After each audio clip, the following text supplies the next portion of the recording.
Did you know October is Cybersecurity Awareness Month? I didn't even know that was a thing! Look at you, you're celebrating Cybersecurity Awareness Month by watching this video. I'm proud of you. Today, we're gonna talk about something kind of personal, if only because many of us, myself included, have personally experienced it. Cybersecurity as a child. How can we teach our children, younger friends, and frankly ourselves safe ways of engaging with and understanding technology? So without further ado, here are some things I wish someone would have done for me when I was a young kid getting into computers.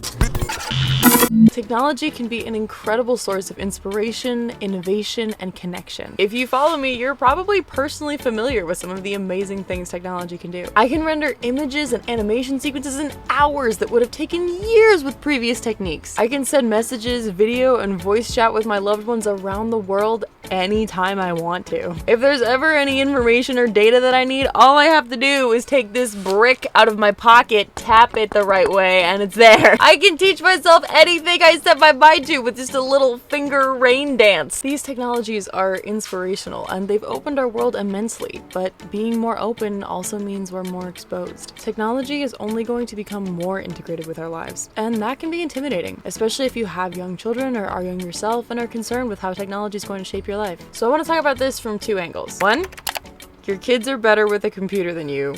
They just are. But that's actually a good thing, and we're going to talk about why. And two, very young people are being confronted with the same cyber threats as very experienced cybersecurity professionals. You need to be able to prepare your kids for that, and we're going to talk about how. So first, your kids are better with a computer than you, and that is a good thing. Probably my favorite thing about myself and my generation is our ability to master new technologies seemingly instantaneously. Unlike generations before us, we grew up in a time when technology was changing so rapidly, we unconsciously assume that anything we interact with now is going to be drastically different later. We didn't learn specific technologies. We learned how to learn new technologies as they emerged. And that's something to be celebrated, not feared. I don't see any lack of knowledge as a barrier. I just see it as an invitation. Something new I can learn and research and gain fluidity in. Being able to use technology, online resources, and my own just tinkering around to teach myself things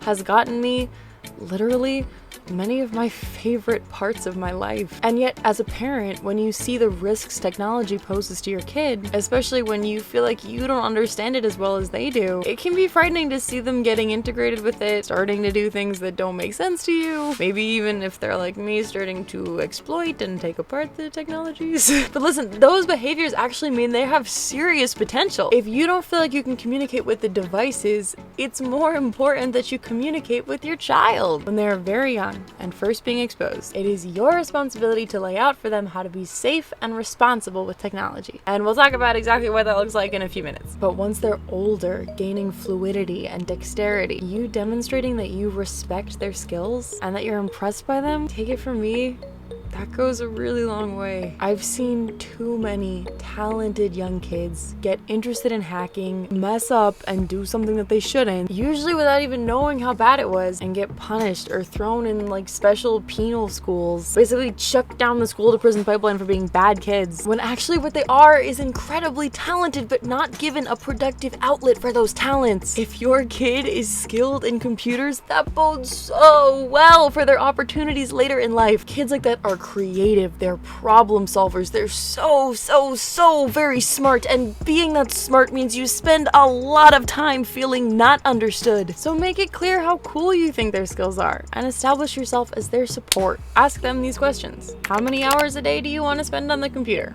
or on your phone? I want to make sure you get to do the other stuff you're interested in too. How much time should we budget for those things? Make sure you also know what those things are. And then periodically, what's one thing you learned today? What's the coolest thing you learned this week? You want to show me? I want to see. And finally, perhaps most importantly, do you need any help? That truly means the world. The most important thing is you don't set yourself up as someone to be feared, because then they'll never feel comfortable coming to you when they really do need help. You're their coach and you're on their team. You bring the guide and they bring the gadgets. And you you both get to enjoy how awesome they are. But as their guide, you do need to understand how to keep them safe. So let's talk about that. The first thing we need to be aware of is traditional cybersecurity vulnerabilities. As quickly as technologies change, so too do the vulnerabilities within those technologies. As soon as we start using the internet, we need to start being as readily adaptable to new security requirements. It's very rare for public schools that aren't universities to have courses on mastering computers and technology. If your school did, you probably learned the basics of computing, essentially how to use it to complete your homework, but very little regarding safety or security. The most they did was probably tell you like how to choose a strong password. Maybe discussed phishing and stranger danger on the internet, like if you're lucky. I know when I was a kid, all we had was a typing class, which was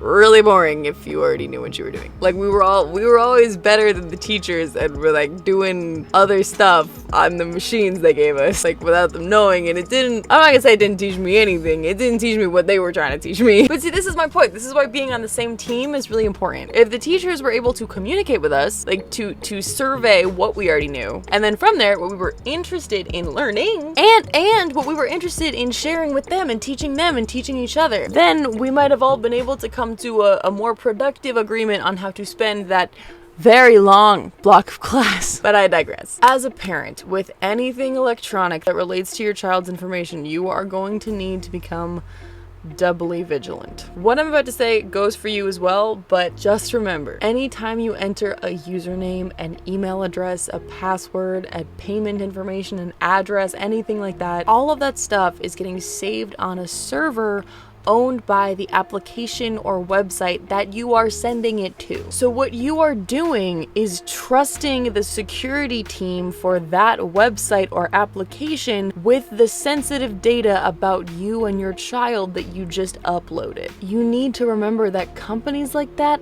are literally under threat all of the time. And if God forbid they ever get breached, you and your family are the ones who will suffer. That is why it's so important to make sure you're only dealing with really trusted developers when you're using any information online. Because sadly, there have been a lot of examples of breaches of children's data in the world already. I'm thinking specifically of VTech, a massive Hong Kong toy maker, whose terrible security practices made 2 databases containing the personal data of millions of parents and thousands of children available to anyone capable of running an SQL injection. VTech made tablets for children, and this data included chat logs between parents and children of the messages they sent on those tablets, photos of the children that they had taken with their tablets, voice recordings of them, as well as all of their personal data, their names, their birthdays, their parents' info, even their home address. That story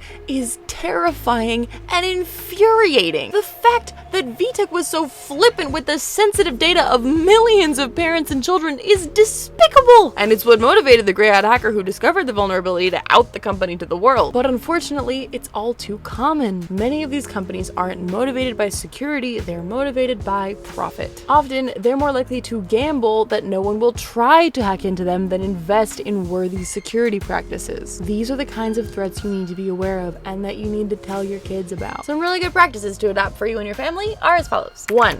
Continually test if you've been compromised by going to haveibeenpwned.com. This site is run by a Microsoft security researcher, Troy Hunt, who was actually the researcher approached to verify that the VTech hack was legitimate. This site is super legit. It's not scammy like other ones out there that might be trying to steal your information themselves. But it's important for you to be aware of this. Oftentimes, when a site or application or company gets breached, any personal information that gets stolen is sold or posted on the dark web, or even just the surface web sometimes. haveibeenpwned.com keeps a database of all published and suspected breaches by saving all of the information that gets leaked so you can search through it later for your email address. You can go, enter all the email addresses of all your family members, and the site will check to make sure you haven't been compromised. And if you have, it'll tell you what site and what leak was responsible for you having been breached. You need to then either cancel your service with that provider or at the very least change that password and make sure you don't use that password on any other site. On the site, you can also put your email on Troy's list of tracked emails, and for all time, he'll automatically be checking for you to make sure you haven't been involved in any breaches, and he'll send you an alert if so. 2.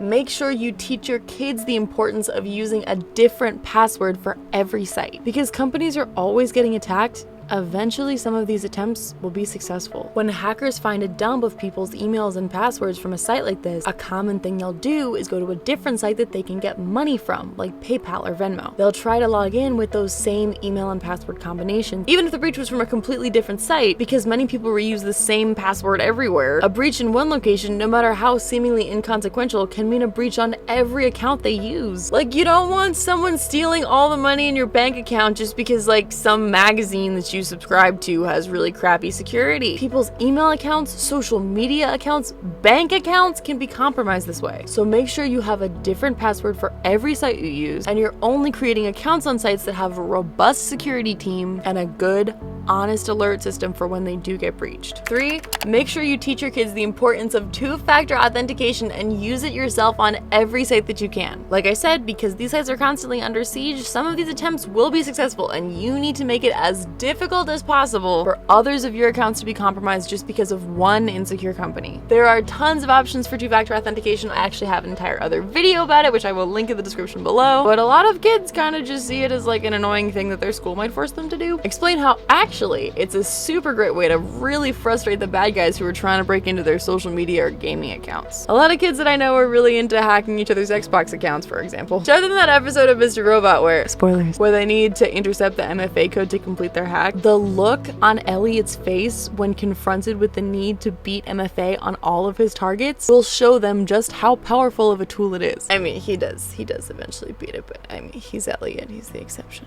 Also falling under this category of traditional cybersecurity vulnerabilities, at least for me, are phishing attacks by predators. Attacks where scammers, criminal, or God forbid, child abusers or traffickers target young children on the internet, perhaps pretending to be someone else, groom them, gain their trust, and lure them into a dangerous situation. Again, this goes back to communication and trust. Make sure your kids know about strangers on the internet the same way you teach them about strangers on the street. Make sure they're aware it's easier to pretend to be someone else from behind a screen, so they always need to make certain of who they're talking to, even if they think it's a friend. If it's helpful, you can tell them how this actually works both ways. A lot of times, grown-ups will pose as kids to trick the bad guys who are trying to trick the kids. See? Remember what we always say, trust but verify. Like I keep saying, the most important thing is that your kids know that you'll help them if they need it. If they ever get into a situation that they feel is unsafe, they can always come to you no matter what. If they find themselves talking to anybody that they realize might be bad, no matter how they first started talking, they can come to you. The internet is a really powerful thing, and social media has been proven to have a really serious impact on how our brains process information. I'll go more into this later, but it really impacts the way we need to prepare kids for the world. Like, think of fairy tales. They're often allegorical, with a moral or a lesson that's meant to be derived from the narrative itself. That often has to do with the values or the safety protocols of the society in which it was composed. The threats in fairy tales used to have much more to do with physical danger. Not going near wolves, not trusting strangers, be wary of sinister swamps. Did anyone else go through a phase as a kid where it felt like quicksand was in like every movie? Like quicksand was a very real threat, was something I would be faced with often in my life, and that it would be important to know how to vanquish. You may be shocked to learn that despite what the stories I had been seeing told me, quicksand has not turned out to be a terribly relevant threat to my personal safety. But this does illustrate the ways in which kids are vulnerable are changing. On the whole, kids today are generally less experienced with physical threats like wolves or quicksand, but more experienced with psychological threats. With a world as connected as this one, we can feel pain and tragedy from individuals all across the globe. And awareness is something that's important to foster, but to do so, you also must prepare a robust processing unit. And by that, I mean train your brain from a young age to respond productively, passionately, but not to despair or become overwhelmed. When your kids are very young, it may be helpful to utilize the built-in parent controls. These will help limit what your kids can end up on online or how much time they can spend on their devices. iPhones and Androids usually have these built in. I've linked in the description. But please note, there are many different flavors of Android, so you'll have to look up your specific model. And many Android sites will direct you to put a specific parental controls app on the phone, which for VTech related reasons I would be a little squinty at. Macs and Windows also have parental controls. Again, they are linked. You can also install parental parental controls on your home router. Many routers come with this, so your manual will probably explain how it can be done. But if yours doesn't, you can always install OpenDNS, and there's again an article that I've linked in the description. Also, for very young kids, a lot of websites and streaming services have like kids-only versions, like YouTube Kids or Netflix for Kids. These are great options to make sure that all the content your kid sees is age appropriate. But remember, the parental controls feature can really quickly backfire if you don't make it clear that you're in conversation with your child, you're respectful of their privacy, of their needs, and of their interests. Any technology-minded kid will see unwanted restrictions as a challenge, and they may lash out more than they would have without parental controls. I just know how I behaved whenever our school tried to control what websites we could browse to on the Wi-Fi.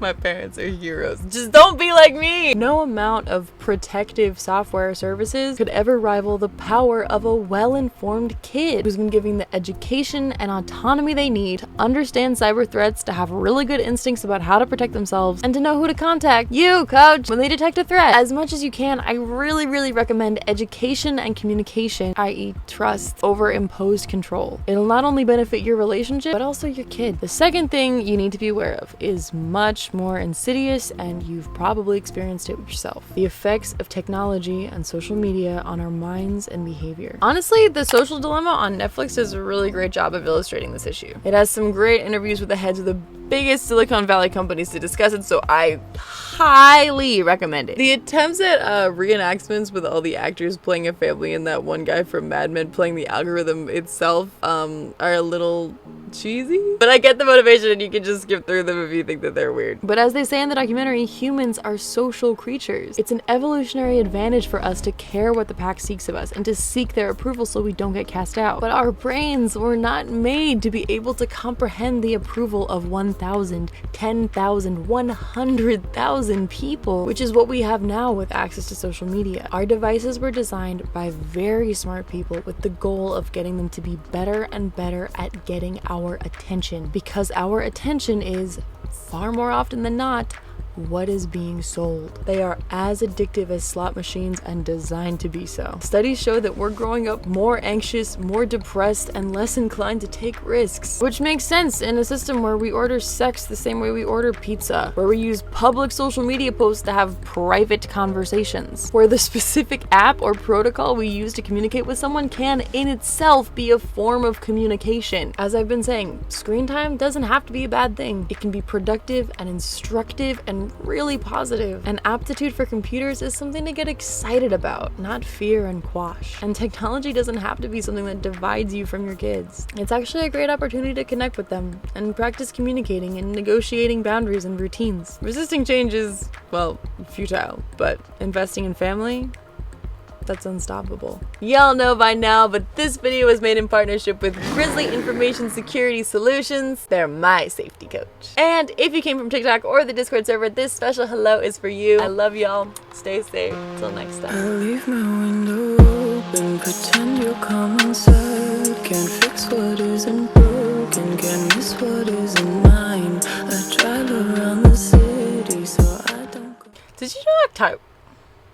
This is gonna be a long video if I can't even say October. Raymond, if you stayed for the cutscenes, like, have you stayed for all of them?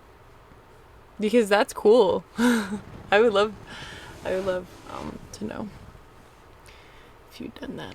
I think that makes us extra special friends. We should have like a code word. If you see this, comment, hack the planet under this video, so I know that you stayed for the cutscenes and you're special. Ha!